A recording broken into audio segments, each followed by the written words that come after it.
சமூக மீடியா சொந்தங்களுக்கு வணக்கம். இன்றைய நாளிலும் மற்றும் ஒரு உலக செய்திகளின் ஒரே பார்வையோடு இணைந்திருக்கின்றோம். அந்த வகையிலே உலக வல்லரசுகளின் ராஜதந்திர நகர்வுகளும் ஐரோப்பா மற்றும் மத்திய கிழக்கில் அதிகரித்து வரும் பாதுகாப்பு பதற்றங்களும் சர்வதேச அரசியலை புதிய கட்டத்திற்கு கொண்டு சென்றுள்ளன. நேட்டோ உச்சி மாநாட்டை முன்னிட்டு உலக தலைவர்களுக்கிடையே தீவிர ஆலோசனைகள் நடைபெற்று வரும் நிலையில் உக்ரைன் போர்முனை, ஹார்மூஸ் ஜலசந்தியின் பாதுகாப்பு மற்றும் மத்திய கிழக்கின் ராஜதந்திர முயற்சிகள் உலக நாடுகளின் கவனத்தை ஈர்த்துள்ளன. நேட்டோ உச்சி மாநாட்டை முன்னிட்டு அமெரிக்கா, ரஷ்யா மற்றும் உக்ரைன் இடையான உயர்மட்ட ராஜதந்திர தொடர்புகளின் பின்னணி, உக்ரைன் மீது தொடரும் ரஷ்ய தாக்குதல்களின் சமீபத்திய நிலவரம், ஈரானை சுற்றியுள்ள அரசியல் மற்றும் பாதுகாப்பு முன்னேற்றங்கள், லெபனானை மையமாக கொண்டு புதிய பிராந்திய பதற்றங்கள், ரியாத்தில் நடைபெறும் வளைகுடா நாடுகளின் ஆலோசனைகள், மேலும் உலக எரிசக்தி சந்தையை பாதிக்கக்கூடிய ஒபெக் நாடுகளின் புதிய உற்பத்தி முடிவுகள் என உலக அரசியல், பாதுகாப்பு மற்றும் பொருளாதாரத்தை ஒரே நேரத்தில் பாதித்து வரும் இந்த முக்கிய சர்வதேச செய்திகளின் முழுமையான விவரங்களை இப்போது விரிவாக பார்க்கலாம்.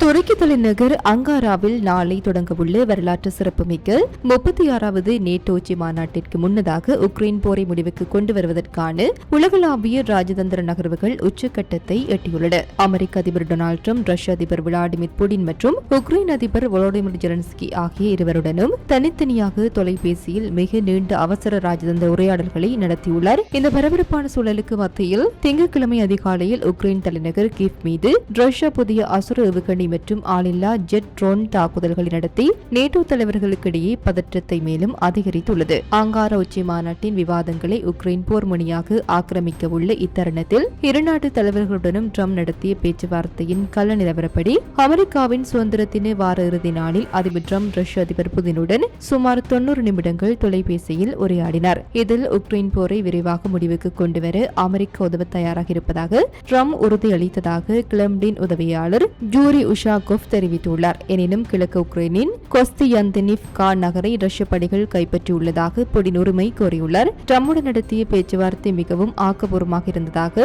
உக்ரைன் அதிபர் ஜெலன்ஸ்கி தனது டெலிகிராம் பக்கத்தில் குறிப்பிட்டுள்ளார். இப்போரை முடிவுக்கு கொண்டுவர உண்மையான வாய்ப்புகள் உள்ளன. இதில் அமெரிக்காவின் உறுதியான முடிவே மிக முக்கிய பங்கு வகிக்கும் என ஜெலன்ஸ்கி கூறியுள்ளார். மேலும் கொஸ்தியந்தினிவ்கா நகரை ரஷ்யா கைப்பற்றியதாக கூறப்படும் செய்தியை உக்ரைன் ராணுவம் முற்றிலும் மறுத்துள்ளது. நேட்டோ மாநாட்டில் உக்ரைனுக்கான ஐரோப்பிய நாடுகளின் அடுத்த கட்ட ராணுவ நிதியுதவிகளை முடக்கும் நோக்கில் ரஷ்யா கீவ் நகரை இலக்கு வைத்து அசுர வான்வழி தாக்குதல்களை நடத்தியுள்ளது. இது உக்ரைன் வான் பாதுகாப்பை உடைக்கும் ரஷ்யாவின் உளவியல் போராக பார்க்கப்படுகின்றது. அமெரிக்க அதிபர் டொனால்டு டிரம்ப் ஐரோப்பிய நாடுகளை நோக்கி தனது 5% GDP பாதுகாப்பு செலவின கோரிக்கையை முன்வைத்து ஈரான் மற்றும் ஹார்முஸ் நீரிணை பாதுகாப்பு விவகாரங்களில் உலக நாடுகளின் ஆதரவை கோரி வரும் வேளையில் இந்த அங்காரா நேட்டோ மாநாடு உலக புவிசார் அரசியலில் ஒரு மாபெரும் திருப்புமுனையாக அமையவுள்ளது. அமெரிக்க இஸ்ரேலிய கூட்டு வான்வெளி தாக்குதலில் கொல்லப்பட்ட ஈரானின் முன்னாள் உச்ச தலைவர் அயதுல்லா அலி கமேனியின் 6 நாள் இறுதி ஊர்வலத்தின் ஒரு பகுதியாக தெஹ்ரானின் கிராண்ட் மொசல்லா வளாகம் முழுவதும் இரத்த பழிவாங்கலை குறிக்கும் அவசர சிவப்பு எச்சரிக்கை கொடிகள் மற்றும் பதாதைகள் முக்கியமாக ஏந்தி செல்லப்படுவது சர்வதேச உளவுத்துறையினரிடையே பெரும் பரபரப்பை ஏற்படுத்தியுள்ளது. ஷியா இஸ்லாமிய மரபில் மிக கொடூரமான போர் பிரகடனமாக பார்க்கப்படும் இந்த சிவப்பு கொடிகள் கமேனியை கொண்டவர்களுக்கு எதிரான நேரடி பழிவாங்கும் அழைப்பை உத்தியோகபூர்வமாக உறுதிப்படுத்த இந்த சிவப்பு கொடிகளில் வரலாற்று சிறப்புமிக்க ஓகுஷைனின் பழிவாங்குபவர்களே என்ற வாசகத்தோடு தற்பொழுது புதிதாக உருவாக்கப்பட்டு கமேனியின் பழிவாங்குபவர்கள் என்ற வாசகம் பொறிக்கப்பட்டுள்ளது. இது கிபி 680 கர்பலா போரில் கொல்லப்பட்டு இமாம் குசைனின் மரணத்தை கமேனியின் மரணத்தோடு ஒன்றிணைக்கிறது. ஷியா அடையாளத்தின் மையமாக விளங்கும் இமாம் குசைனின் மரணம் கொடுங்கொன்மைக்கு எதிரான எதிர்ப்பின் சின்னமாக ஆண்டுதோறும் நினைவு கூறப்படுகின்றது. வரலாற்று ரீதியாக ஷியா போராளிகளை பழிவாங்க திரட்டுவதற்கு பயன்படுத்தப்படும் இந்த முழக்கம் தற்பொழுது கமேனியின் பெயருக்கு ஏற்ப தழுவப்பட்டிருப்பது இஸ்ரேல் மற்றும் அமெரிக்க இலக்குகள் மீது ஈரான் மற்றும் அதன் அச்சுப்படைகள் நடத்தவுள்ள நேரடி பழிவாங்கும் தாக்குதலை குறிக்கின்றது. மத்திய கிழக்கில் நிலவும் அதிரடி போர் பதற்றங்களுக்கு மத்தியில் வளைகுடா பிராந்தியத்தின் பாதுகாப்பை உறுதிப்படுத்தும் நோக்கில் சவுதி அரேபியா மற்றும் பக்ரைன் நாட்டின் வெளியுறவு அமைச்சர்கள் ரியாத் நகரில் அவசர சந்திப்பு ஒன்றை நடத்தியுள்ளனர். சவுதி அரேபியாவின் வெளியுறவு அமைச்சர் இளவரசர் பைசர் பின் பர்கான் அல் சவுத் மற்றும் பக்ரைன் வெளியுறவு அமைச்சர் அப்துல் தீன் பின் ரஷீத் அல் சயானி ஆகியோர் தற்பொழுது பெரும் எதிர்பார்ப்பை ஏற்படுத்தியுள்ள அமெரிக்க ஈரான் பேச்சுவார்த்தை பாதை மற்றும் பிராந்திய பாதுகாப்பு உத்திகள் குறித்து மிக விரிவாக விவாதித்துள்ளனர். தெரிவித்துள்ளனர். அமெரிக்க ஈரான் பேச்சுவார்த்தைக்கு ஆதரவு.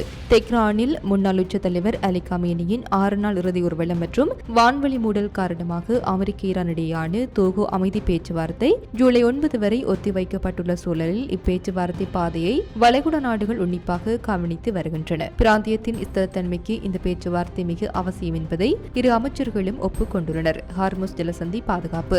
சர்வதேச கப்பல் போக்குவரத்தின் முக்கிய பாதையான கார்முஸ் நீரிணையில் கப்பல் போக்குவரத்து சுதந்திரத்தை பாதுகாப்பதன் முக்கியத்துவத்தை இரு தலைவர்களும் மீண்டும் வலியுறுத்தியுள்ளனர். பிரான்ஸ் மற்றும் இங்கிலாந்து ராணுவ பாய்ச்சலுக்கு எதிராக ஈரானிய வெளியுறவுத்துறை அமைச்சர் கரிபாபாடி அண்மையில் எச்சரிக்கை விடுத்திருந்த நிலையில் சவுதி மற்றும் பக்ரைனின் இந்த கூட்டு பிரகடனம் மிக முக்கியத்துவம் வாய்ந்ததாக பார்க்கப்படுகின்றது. பிப்ரவரி 28 அன்று அமெரிக்காவும் இஸ்ரேலும் ஈரான் மீது நடத்திய வான்வழி தாக்குதலை தொடர்ந்து அதற்கு பதிலடியாக ஈரான் சவுதி அரேபியா மற்றும் பக்ரைன் உள்ளிட்ட வளைகுடா நாடுகள் மீது அசுர தாக்குதல்களை நடத்தியது. வளைகுடாவில் உள்ள அமெரிக்க ராணுவ நலன்களை மட்டுமே தான் குறிவைத்ததாக தெஹ்ரான் வாதிட்டாலும் தங்களின் பொது உள்கட்டமைப்புகளில் மிக கொடூரமாக தாக்கப்பட்டதாக வளைகுடா பிராந்திய தலைவர்கள் குற்றம் சாட்டியுள்ளனர். தெற்கு லெபனானில் இஸ்ரேல் நடத்தி வரும் தரைவழி படையெடுப்பு மற்றும் வான்வழி தாக்குதல்களை சர்வதேச அரங்கில் நியாயப்படுத்தும் நோக்கில் இஸ்ரேலிய பிரதமர் பெஞ்சமின் நெதன்யாகு அதிரடி வாதம் ஒன்றை முன்வைத்துள்ளார். அமெரிக்காவின் ஃபாக்ஸ் நியூஸ் தொலைக்காட்சியின் தி சண்டே பிரீஃபிங் நிகழ்ச்சியில் பேசிய அவர், தெற்கு லெபனானில் உள்ள சில கிறிஸ்தவ கிராமங்கள் தங்களை கொள்ள துடிக்கும் ஹிஸ்புல்லா அமைப்பிடமிருந்து தங்களை பாதுகாத்துக் கொள்ள இஸ்ரேலுடன் தங்களை இணைத்துக் கொள்ளுமாறு கோரியதாக குறிப்பிட்டுள்ளார். எனினும் லெபனான் அரசு மற்றும் தெற்கு லெபனானின் 15க்கும் மேற்பட்ட முக்கிய கிறிஸ்தவ கிராமங்களின் மேயர்கள் நெதன்யாகுவின் இந்த கூற்றை முற்றிலும் சாத்தியமற்ற ஒரு அப்பட்டமான பொய் என அதிகாரப்பூர்வமாக மறுத்துள்ளனர். லெபனானில் உள்ள சில கிறிஸ்தவ கிராமங்கள் இஸ்ரேலுடன் இணைக்கப்பட வேண்டும் என்று கோரியுள்ளன. ஏனெனில் அவர்களை கொல்ல விரும்பும் ஹிஸ்புல்லா மதவெறியாளர்களிடமிருந்து நாங்கள் அவர்களை பாதுகாத்து வருகின்றோம் என்று நெதன்யாகு கூறியுள்ளார். மார்ச் 2 அன்று ஈரானின் உச்ச தலைவர் அயதுல்லா அலி கமேனி அமெரிக்க இஸ்ரேலிய தாக்குதலில் கொல்லப்பட்டதற்கு பதிலடியாக ஹிஸ்புல்லா இஸ்ரேல் மீது ராக்கெட்டுகளை வீசியதிலிருந்து லெபனான் தரைவழி போர்க்களமாக மாறியுள்ளது குறிப்பிடத்தக்கது. நெதன்யாகு குறிப்பிட்டதாக கூறப்படும் ட்ரமேஷ் கிறிஸ்தவ கிராமத்தின் மேயர் ஹன்னா அல் அமீல் 2 நாட்களுக்கு முன்பு 15 கிறிஸ்தவ நகரங்கள் நெதன்யாகுவின் இந்த குற்றச்சாட்டுகளை அடியோடு மறுத்து கூட்டு அறிக்கை வெளியிட்டிருந்தன. இஸ்ரேலுடன் இணைவதை நினைத்து பார்க்க கூட முற்றிலும் சாத்தியமற்றது. எங்கள் நிலத்திலேயே தங்குவோம், எங்கள் லெபனான் தேசிய அடையாளத்திற்கும் கொடிக்கும் நாங்கள் எப்போதும் விசுவாசமாக இருப்போம் என லெபனானின் பொது ஒலிபரப்பு நிறுவனமான NNA மூலம் பிரகடனம் செய்துள்ளார். அடுத்த வாரம் வெள்ளி மாளிகையில் அமெரிக்க அதிபர் டொனால்டு ட்ரம்பும் நெதன்யாகுவும் சாதிக்க உள்ள சூழலில் இருவருக்கும் இடையே ராஜதந்திர கசப்புணர்வுகள் நிலவி வருகின்றன. யார் தலைவர் என்பது நெதன்யாகுவுக்கு நன்றாகவே தெரியும். அதனால்தான் அவரை சந்திக்க கோரினேன் என ட்ரம்ப் அண்மையில் அதிரடியாக கூறியிருந்தார். இதற்கு பதிலளிக்கும் விதமாக அமெரிக்காவின் ராணுவ ஆதரவை சார்ந்திருப்பதை இஸ்ரேல் படிப்படியாக குறைக்க வேண்டும் என நெதன்யாகு வலியுறுத்தி வருகின்றார். அதேவேளையில் இந்தியாவின் 140 கோடி மக்களும் தனக்கு அபார ஆதரவை வழங்குவதாகவும் நெதன்யாகு குறிப்பிட்டுள்ளார்.